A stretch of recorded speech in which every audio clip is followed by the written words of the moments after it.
Tengo el honor de presentar al señor Richard Wilson, Chairman of Metals de la consultora internacional Wood Mackenzie de Reino Unido, quien dará su conferencia magistral El futuro del cobre en el inicio del superciclo.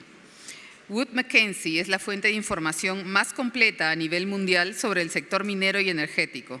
Se encarga de asesorar a reconocidas empresas en todas las fases de la cadena de valor, desde el descubrimiento hasta el mercado. A través de sus investigaciones, evalúa los activos, mercados y empresas que se dedican desde la prospección, perforación y producción, al refinado y comercialización en el sector del petróleo, gas, carbón, carbono, electricidad y metales. Dejo con ustedes al señor Richard Wilson.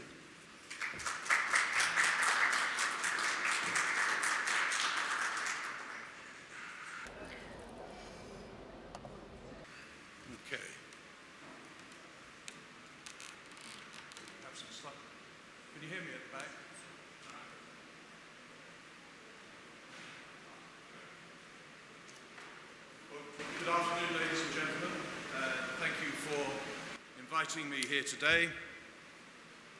The theme of my presentation is really driven by China. There can be little doubt that the transition, There can be little doubt that the transition for China from a high-growth, command-driven economy to a lower-growth, consumption-driven economy is having a material impact on the global mining industry. And it's with this in mind that we pose the question, what next for copper in the wake of the supercycle? So I have quite a number of slides to get through, so I'd like to, without further ado, just talk about some of the key drivers that are affecting the market today and that will have an impact moving forward. Now, this chart articulates the relationship between inventories of metal, so that's stocks of refined copper in the world, ex-China and China, and the average annual copper price. And you can see there is a very strong inverse correlation. High stocks lead to low prices, and vice versa, low stocks lead to high prices. I think two key points about this slide are worthy of note. One is the very high prices seen in 2011 were actually very bad for the copper industry. It brings to the fore the spectre of substitution, and so this is not a healthy copper price. The second point about this slide is that although we've seen a deterioration in the copper market with higher stocks so far in 2015, is it justifiable to attach that to a 25% decline in prices so far this year?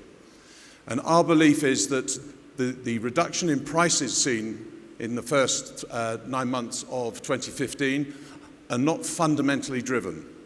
They're technically driven by institutional investors shorting the copper market, shorting prices. This will be Chinese investors and North American investors. There are a lot of shorts in the market at the present time, driving not only the copper price down, but also the copper equities, the mining equity prices. Now, there is a feeling out there that new mine supply has peaked, that we're not going to see any more growth in mine supply. And actually, this is far from the truth. The reality is we will continue to see additional mine supply coming into the market all the way through to 2019. If we look at existing production, you will have heard Glencore has cut 400,000 tons of mine production from its African assets over an 18-month period. Now, having said that, next year, the Grasberg open pit will be right at the very bottom of that pit. The copper grades are substantially higher, at least 50% higher in the very pit bottom. And Freeport's guidance for Grasberg next year is for an increase in production of 420,000 tons. So you can see that the Glencore cut has been offset, or will be offset, by growth at Grasberg. Then we have a list of projects that you're all familiar with, that you're all familiar with, and a lot of people have said, well, they're in production, so why should we bother about them? Well, the key point is, Sentinel, as an example, in Zambia, has a capacity of 280,000 tons. So far this year, the first 6 months, it produced 12,000 tons. So it still has a long way to reach capacity. Likewise, Toromocho, we all know the story with Toromocho. That is, production is improving considerably, but they still will not have produced at capacity for the full year of 2015. There is more to come. Same is true of Caserones in Chile. So we would expect, and you can see here, really that the production from these mines that recently started probably won't peak until 2017. Then we have significant upgrades. The Cerro Verde mill expansion should be in production for a full year in 2016. Further north in Mexico, you have the Buena Vista mill expansion. That's another very considerable addition to production. That will be in production at least by the first quarter of next year. And then we have some big projects coming through Las Bambas at the start of 2016, Cobre Panama probably around 2018. So the main message about this slide is that over the period 2015, 16, and 17, we will expect an average annual growth rate of 6% per annum in mine supply. Now that's an important number because we're not seeing the same kind of growth rates anymore in consumption. Now, of course, mining companies rarely meet their production targets. This is our famous disruptions analysis. And what we can see is in a really bad year, the mining industry can lose up to 8% of its anticipated production due to things like pit wall failures, things like slow ramp-up of projects, technical problems. In 2015 so far, we've already identified 5% of disrupted production, mainly due to bad weather. Chile had very heavy rains in April. Zambia has a water shortage. The Oktedi mine in Papua New Guinea is closed because of El Nino. And there are other factors like the slow ramp-up of projects in Africa and Chile this year. So disruptions will continue to be a major offsetting factor to growth in mine supply. Now, there's not a lot of talk about the scrap market because scrap is a difficult market to monitor. It's a very secretive market. It's very fragmented. But we can do an analysis in hindsight, knowing total production, consumption, and the primary component of those values. And what we can see is there's a very, very good correlation between the growth or contraction in overall scrap and the movement in copper prices. Now, we wouldn't be surprised really by that because obviously as copper prices fall, traders are holding scrap that they're actually losing money on, so they will hoard the scrap until such time as prices improve, then they release the scrap. But the important point about scrap is that in a total market of 28 million tons of semi-fabricated copper production, scrap accounts for 10 million of those 28 million. So it's a very, very big contributor to overall copper consumption. And of course, it's not like closing a mine, the difficulties that are associated with closing mines. Scrap just cuts in terms of supply automatically when prices drop. So that's a very important issue for copper.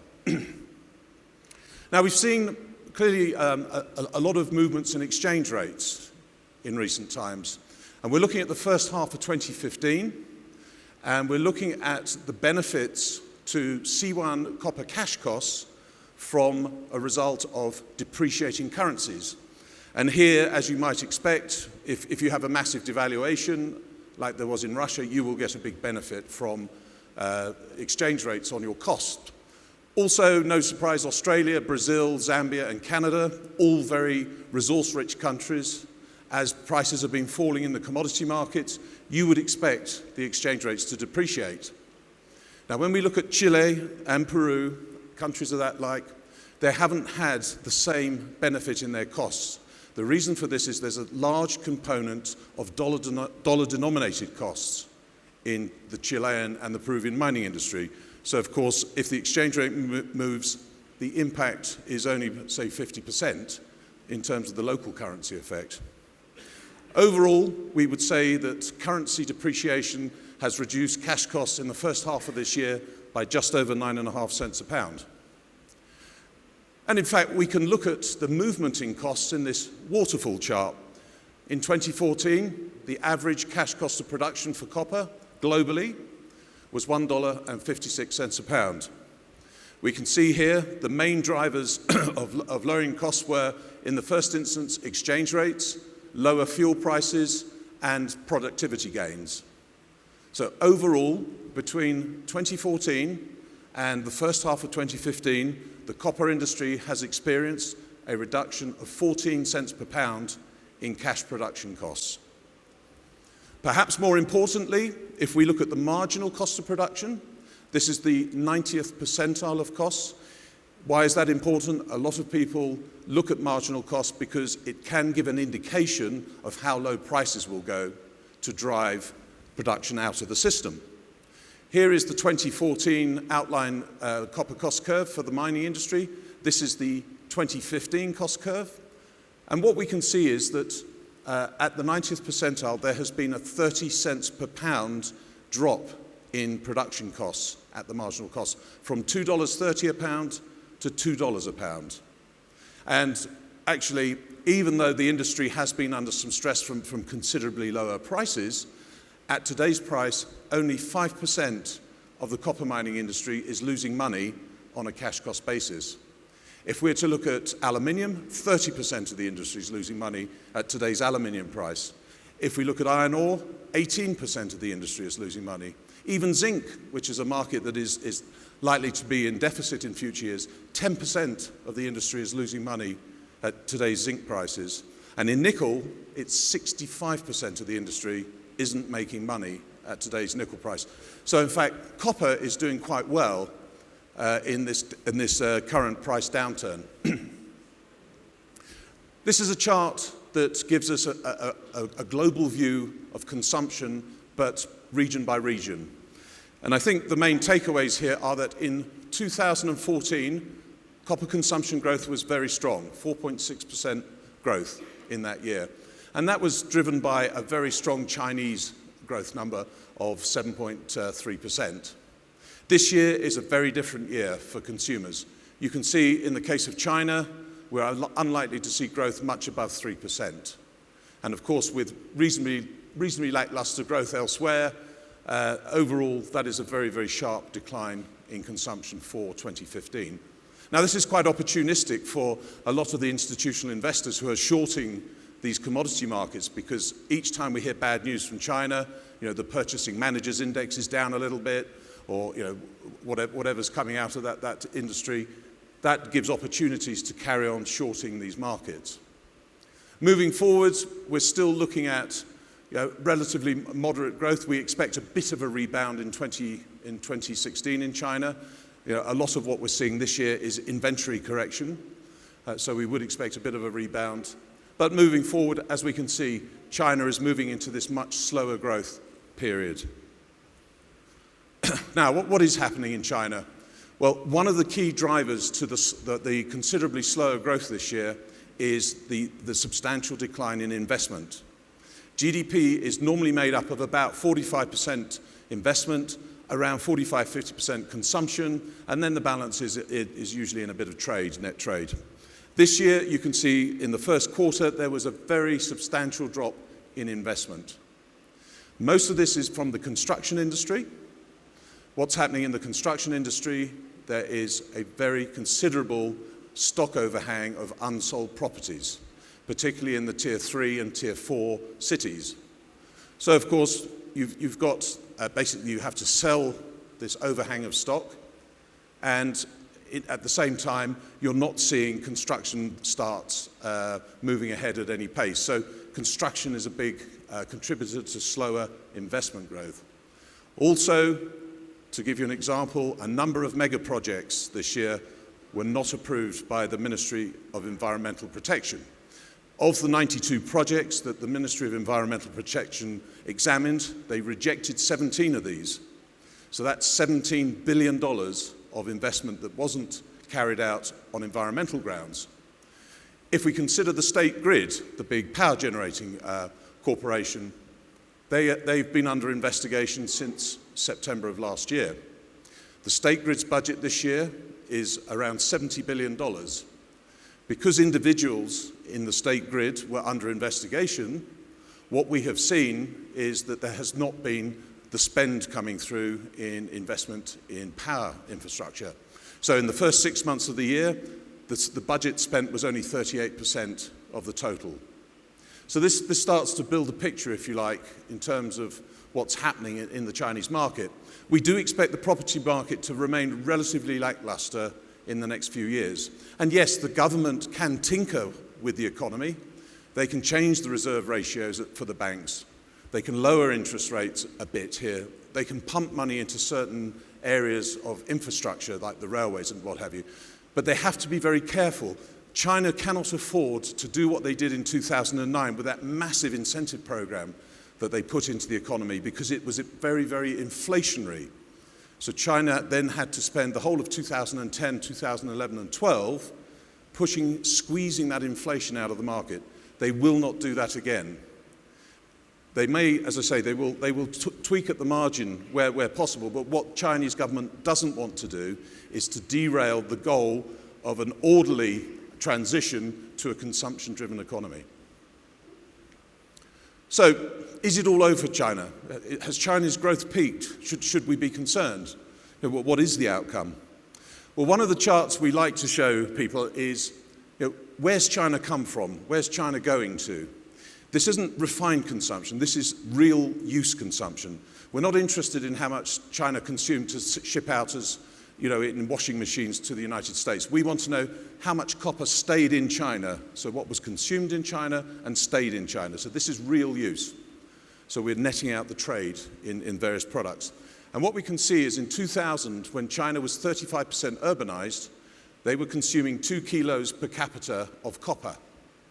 By 2015, China's now 55, 56% urbanized. China's now consuming almost 9 kilos per capita. Now, what's really interesting about this chart is if we plot where Germany, the United States, and Japan peaked in terms of their real use, so this is their highest levels, it's quite interesting. If you were to draw a straight line, China is headed towards those peak levels. So they're in that sort of third quartile of that growth path, if you like.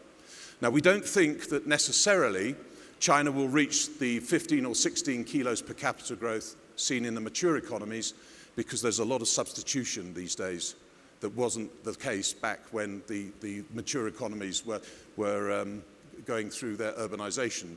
So we believe that China will probably peak out at about 13 kilos per capita. Now, if you buy into that forecast, this is one of the most important charts. There is far too much reliance on percentage growth rates. What do I mean by that? Well, here we can see this is the same line, China's real use consumption per capita. And then if we look at how much copper needs to grow in terms of consumption each year to achieve that growth path, what we can see is that if we look over various 5-year periods, between 2001 and 2005, Chinese refined copper consumption growth was 13.7% per annum. If we look at what we're saying for the next 5 years, wow, it's 3%. Well, the industry's dead. We might as well pack up and go home.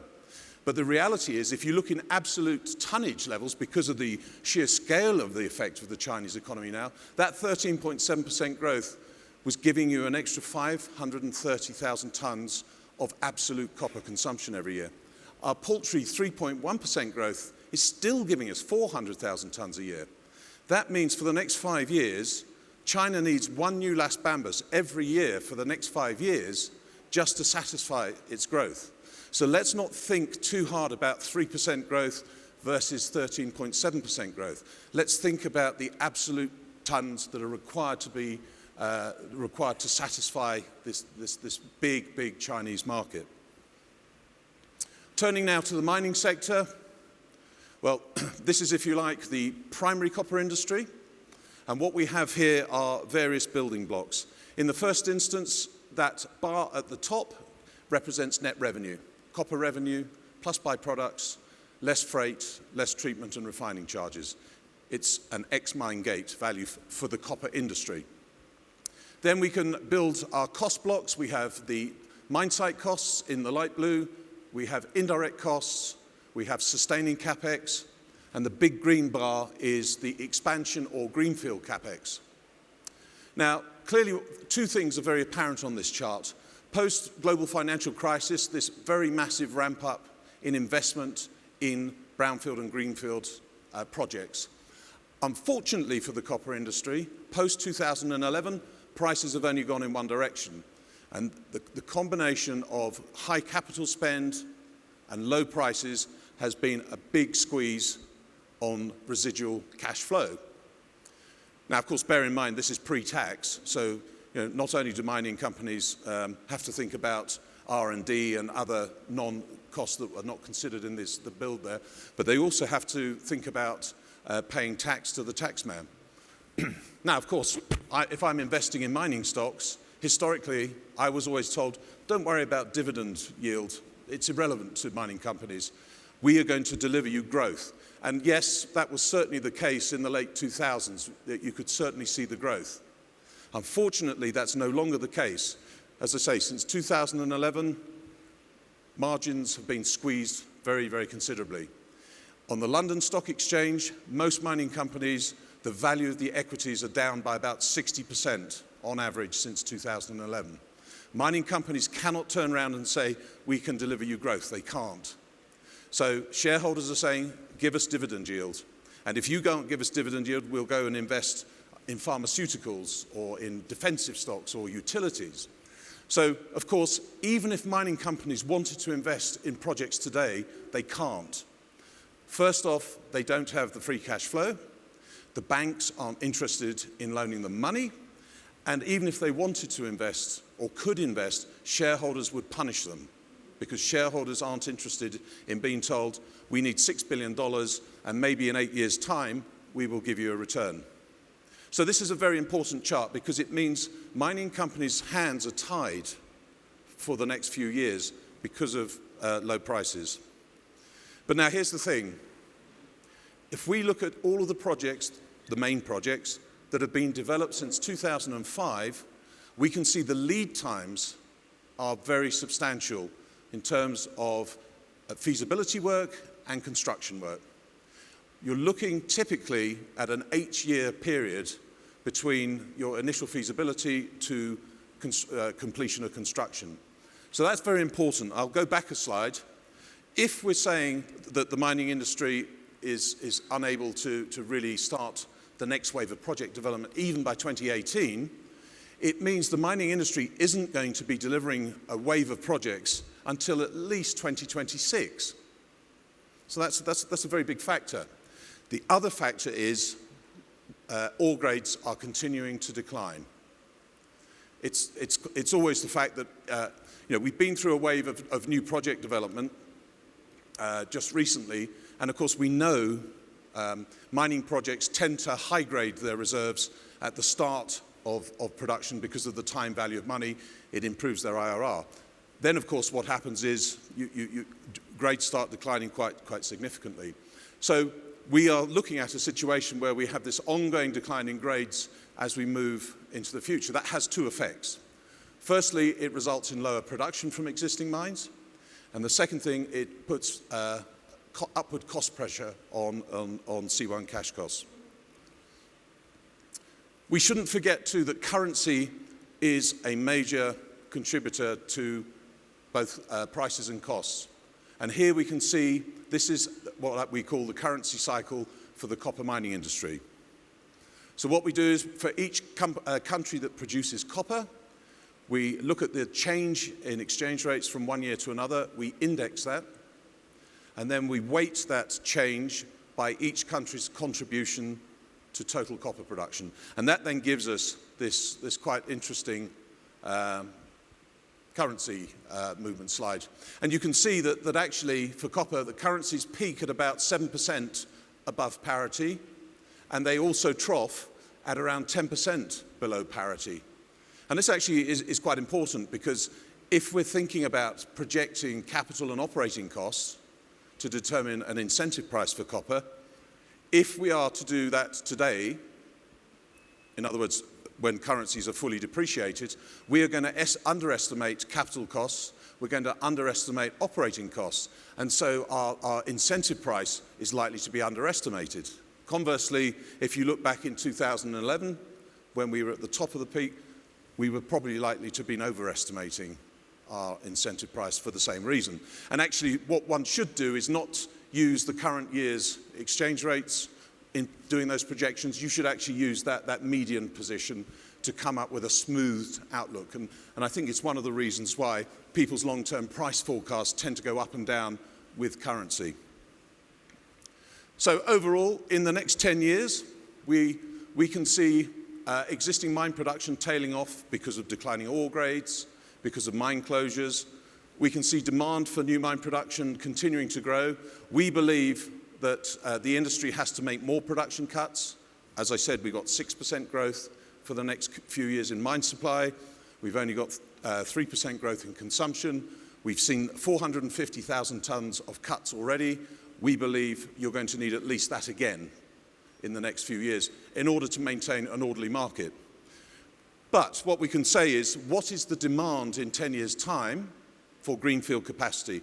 And you can see here, it's about 5 million tons of capacity. We can then look at a project incentive curve. So this curve isn't a cost curve. We say for each project, what is its capital costs? What is its operating costs? We do a cash flow analysis. And then we say what copper price is required to give a certain hurdle rate, a certain internal rate of return. And we can rank those projects according to how attractive or unattractive they are. And what we can see here is if we need 5 million tons in 10 years' time, using a very conservative internal rate of return of 12%, that would imply a long-term copper price of around $3 a pound to incentivize 5 million tons. If you were to take probably what the industry considers to be about the right number these days, 15%, you're looking at a price of about $3.50 a pound to incentivize sufficient new mine capacity. Or if you're a bit more adventurous, and some mining companies are, and you use 20%, you would be looking for a long-term copper price of $4. So our view is that $3.50 is about right. $3 is probably too low, particularly when you consider we're doing the analysis in the depreciated 2015 dollar analysis. $4 is starting to get a little tricky because our belief is that $4 substitution becomes more of an issue, particularly since aluminium prices are unlikely to be going up at the same rate. And at $4, you would probably see demand destruction, so that demand line would decline.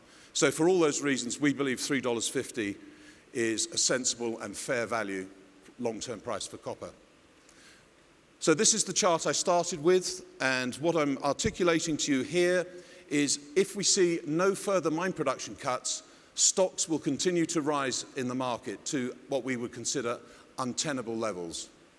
You know, the long run stock level is 65 days. That's the normal level of stocks. So if we continue to see stocks building up above 100 days, that becomes quite untenable. And of course, what that means is our long-term prices would probably tend towards that marginal cost of production. Now, as I say, we don't think that's going to happen because we can see more cuts coming through over the next 12 months. And if we then make the assumption that we get the extra 450,000 tons of cuts, the outlook changes quite considerably. And in fact, as we get out towards 2018, 2019, what we begin to see is stocks are starting to fall and will start to fall quite rapidly. So what we're saying is that we would expect prices to start responding quite considerably. Remember, mining companies won't be in a position to supply the market with big projects until probably post-2025. So you will have a period around 2020 to 2025 where you're going to see some very, very substantial increases in copper prices because the market's saying, give us the copper. The mining companies are saying, give us the time and we'll get it to you. And this is the main reason for why the copper market is so cyclical. These long lead times for projects lead to the feast and famine in copper prices.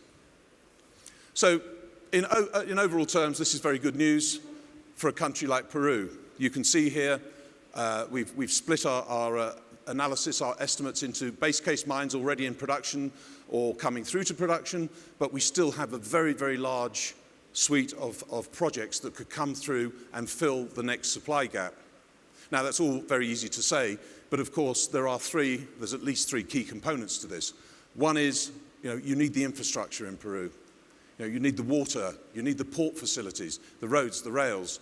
You also need, obviously, that partnership with landowners, to bring them along and to prevent the issues that one has seen in the past. And clearly, government has a role to play in this in terms of fiscal policies, legal policies, to basically tell the rest of the world, Peru is open for business, you should come here and invest the money.